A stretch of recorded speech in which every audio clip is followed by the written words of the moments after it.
Hello. Thank you for watching. I've never done anything without my family before.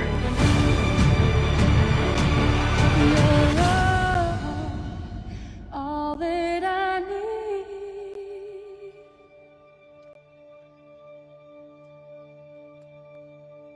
to get by.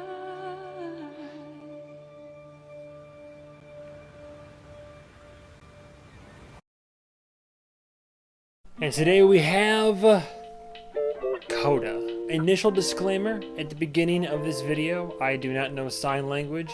If I did, I would certainly sign my review for this. Due to the sheer logistics involved in that, I'm just going to leave it at this. As I believe all my videos have, there is closed captioning. In this particular video, I'm going to go to greater lengths to try to slow down and enunciate, talk properly, be able to make sure that my usual ramblings are picked up well enough by the YouTube algorithm so that the translations via closed captioning are picking up my nonsense properly. So anybody who might be deaf or hard of hearing, anything like that, if you're not a lip reader, and don't mistake any of my hand movements for sign language, I'm just very animated. Hopefully this closed captioning will be sufficient. So CODA, I heard about this film mainly when it was announced for the awards, for the Oscars, and I took pride in that I had seen every film that was nominated for Best Picture, but I hadn't seen CODA, and I almost saw it right before the awards actually happened, but unfortunately, due to a literal malfunctioning projector in a movie theater, I had to wait until after CODA won, the one movie I hadn't seen, to then go see it in theaters, because now it's one, so not everybody suddenly cares, but honestly, people should have cared about this film long before the awards ceremonies ever began. So CODA came out in 2021. From the top down as usual, directed by Sean Hayter. There she is. Interestingly enough, not a whole lot in the way of filmography. The usual credits you would see, right? Like producing, writing. I believe the last film that she directed was a Netflix original film called Tallulah that has the now known as Elliot Page. I haven't seen it, but from what I've seen in the trailers, I would like to see it, and I'm sure I would enjoy it. Before I get into the movie as well, I figure it's worth at least explaining because a lot of people, just in general, don't know this. I forgot it myself. The reason the film is called CODA is because, unless I'm drastically mistaken, CODA stands for Child or Children of Deaf Adults, so our main character in this case. In terms of actors, I don't know if I would say there's an ensemble cast per se, but there's your main family and then additional characters that are all serve varying importance to the story. But I do want to say this, the family's great and all, but I think arguably the two standout roles that I really wanted to at least give a quick shout out to are, obviously we have the lead, Amelia Jones, who, I mean, I think it's pretty badass to speak multiple languages. There's an added layer of difficulty to be able to switch from English to signing. Just looking up what I did at the beginning, the whole thank you for watching. I mean, it was a process. I had to figure out I probably did it wrong too. And the other actor I wanted to make sure got time in the spotlight as well, unless I'm saying it incorrectly, Troy Kotsur, I believe, but he plays the father. Dude did a few scenes in particular throughout the film, but just also the film in general. I just liked those two characters, I think, the most, and their dynamic. I mean, it's easy to say the music professor was also a really great character, because he was, but I think when it came down to it, the actual girl and her father, that's probably where the dynamic there stands the strongest for me. I'm used to talking faster, so this pacing is kind of throwing me off, but here we are, taking it nice and slowly, but still kind of excited to talk about all this. So yeah, CODA is actually really good. Look at me. You see this? You see this face? This is a doubting Thomas right here. When this movie started, I was like, oh, I know what this movie's gonna be like. It's your typical family drama, kind of cringy comedy and some family values, and it's gonna be a predictable story and all this. Lo and behold, I was only a little right. I will say I can see why it won the Oscar for Best Picture. I don't think that it would have been my choice. I'm not sure I agree 100% with it. It's like, I would have picked a different movie, but I completely understand, accept, and respect that this won. Like, that's cool. And I'm glad this film is getting the recognition that it deserves, in like full honesty. Overall, very good performances by the cast. To my knowledge, you can always tell I've done so much research. To my knowledge, all the cast, at least the family, is actually deaf. So it's kind of like that, like weird, when you hire people that have certain disabilities for acting roles, you're including them in the conversation, like literally, and that's representation, which we love to see on screen. I guess if you were to be somebody who's a bit more critical, you would say, oh, well, they're not like, professional actors. They don't have the same strength or raw power of performance. I would kind of disagree. I don't know. I've said this before in some movie reviews. Sometimes, like, you can screw up delivery pretty well. Just watch the movie Old. The delivery of every line, almost every line in that film, is pretty poor, in my opinion. But to have people that are actually like human beings that have these disabilities and can connect to that kind of emotional thread throughout the entirety of the film, it lends a more human perspective to the film, inherently making it feel more grounded and, I guess, down to earth, you might say. It adds layers to the empathy, your sympathy, the drama, the empathy of like just feeling that family dynamic. Most of us out there have had a family like that, whether it's a nuclear family, that typical setup, or some variation therein.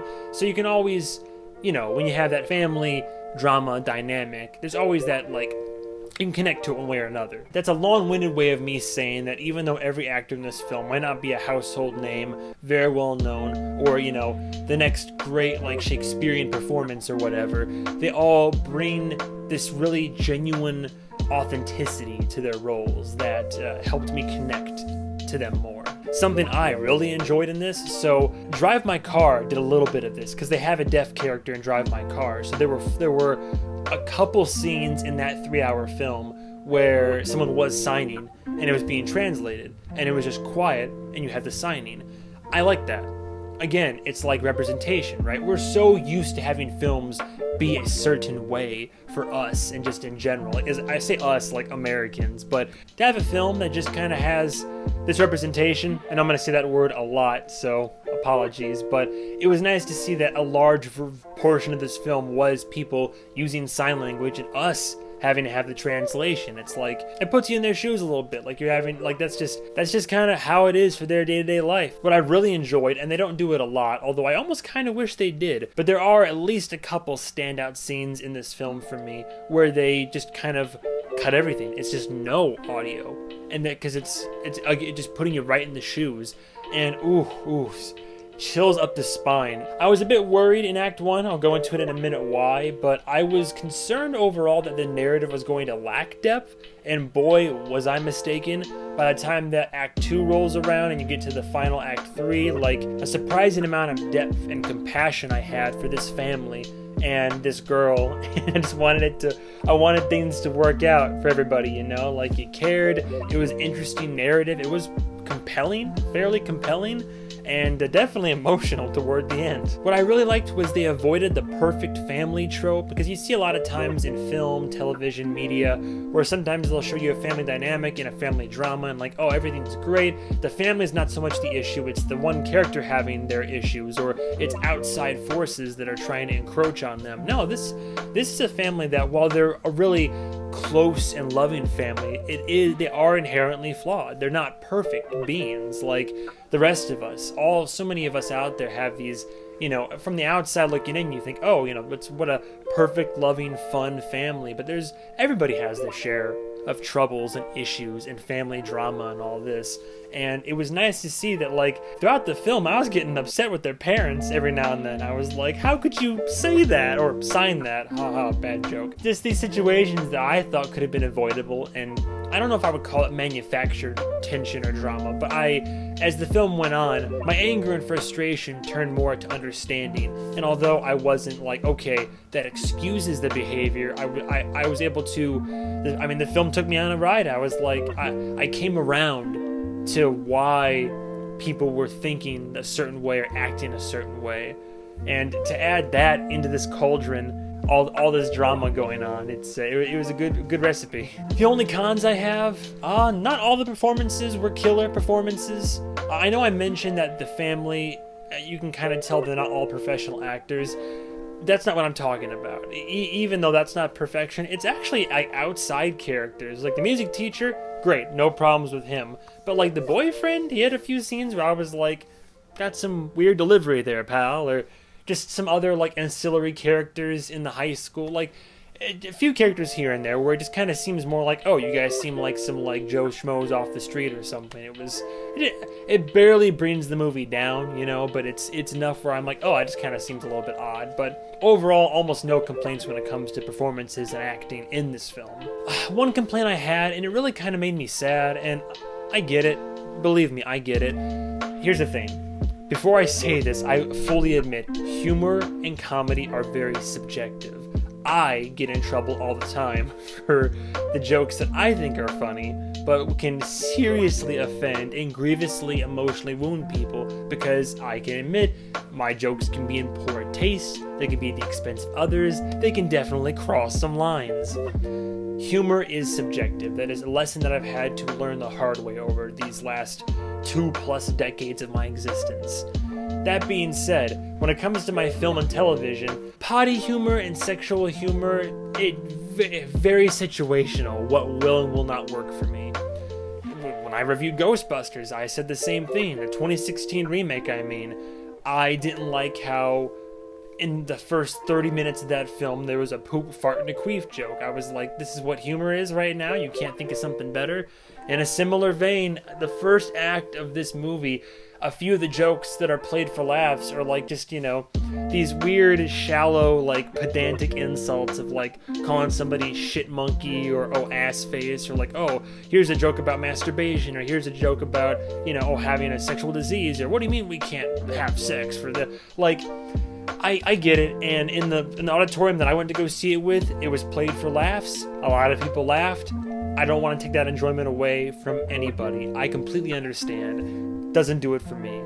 The jokes get way better after the first like 20 minutes. I'm not gonna lie, I chuckled at some of the situations because I was like, oh my god, like, oh, these guys over here, but like it gets out of that really quickly. I was super concerned in Act 1 that a lot of the humor would be kind of, I hate to use the words juvenile or derivative, but it was a concern that passed through my head, and then immediately those concerns were assuaged as soon as the film progressed on. But I didn't like how some of the comedy relied on just like, oh, that's funny. And then my only other complaint, and it's, again, I use the word complaint very, very gently here.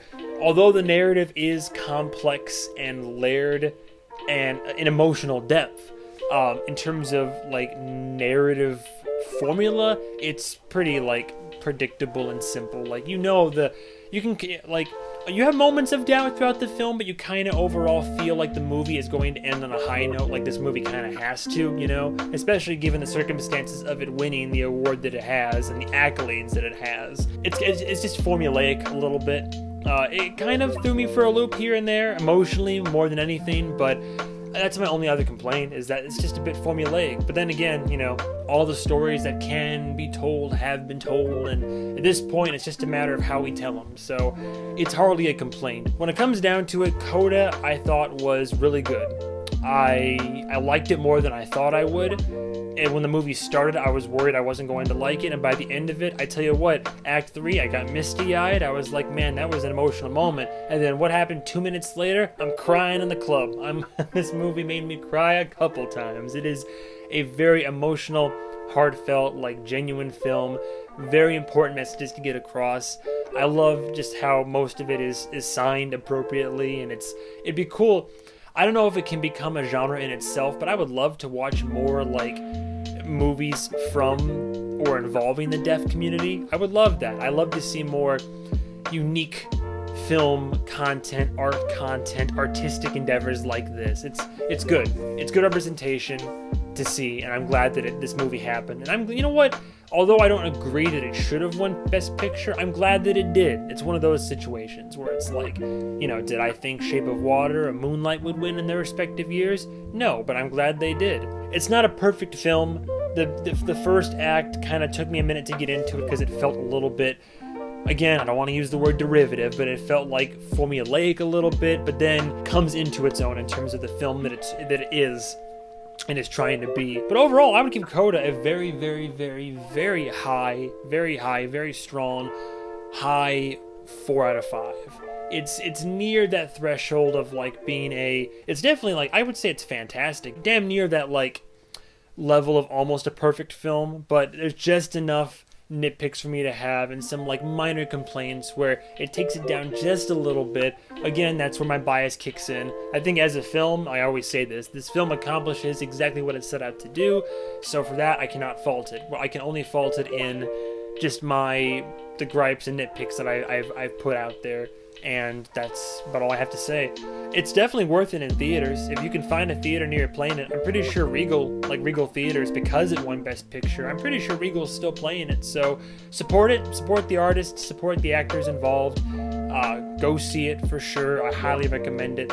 And that's all I got to say. CODA was a movie that I enjoyed more than I thought I would. Let me know what you think below. If I screwed up the sign language at the beginning terribly, also let me know. If you enjoyed it, etc. Subscribe, ring the bell, or whatever that shit is to like get notified about upcoming uploads. But that's all I got for today. So thank you so much, guys and gals, for watching. That was my review on CODA, and stay tuned for the next episode of whatever I do.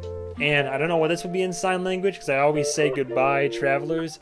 Hopefully it's like, I don't know if this is hello, so I'd assume this might be goodbye. I didn't look it up, but if it is, hey, it all worked out. So thanks for watching, and have a good night.